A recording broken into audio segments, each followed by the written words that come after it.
Deleting unpleasant memories or experiences is quite possible, and some ethicists are concerned about what that means for the human race, and we'll talk about it. Conditions like broken heart syndrome can literally weaken your heart and cause cardiomyopathy, which is an enlarging of the heart under extreme stress. Now, we do know that you can delete memories entirely from a brain. This requires that you look at the brain, understand the pathways that are evoked when the animal experiences something, and you are able to turn them off. Theoretically, you could absolutely do that in people, but it's not enough. Now, there is a reason that it takes people on average 8 years to fully get over a relationship. That's because there are actual brain changes that occur. One of the ones that I touched on was the upregulation of fear, which means when you are around that person, your amygdala downregulates, and when you're with them, you feel less afraid. So you are perceiving their absence as a physical threat, and that causes long-term brain changes. Now, because people asked if you have borderline personality disorder or ADHD, these kinds of phenomena can be upregulated, meaning it is so much worse, but honestly, it hasn't been studied in as much depth as it has been in the average person, and even then, not that much.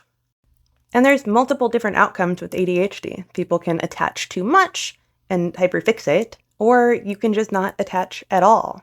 And no one's entirely sure why these things happen, just different ways that the brain processes rewards. Now let's assume we just deleted the memory. That would require genetic engineering of our own neurons in order to turn them off. That is possible.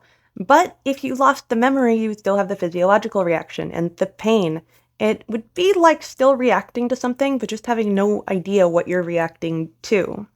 You would have to make sure that you got rid of the actual pain associated with this memory, and this is great because it's non-invasive, which means it can be applied to all sorts of things, including PTSD.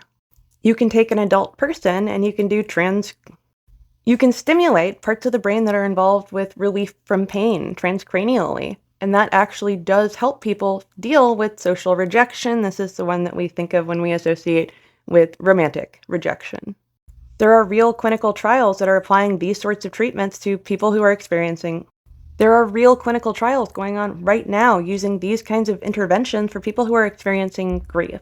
If you've gone through a breakup and it's really hit you hard, or say you lost someone that you love, there could actually be a treatment out there that helps, and this would be a lot more helpful than just deleting memories.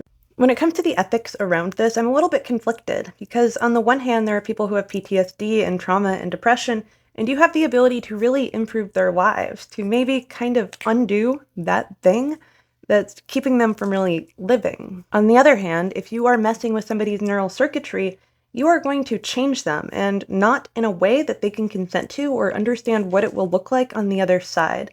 So I don't think this technology shouldn't exist, but I think we need to treat it really carefully, and fortunately, that seems to be the case.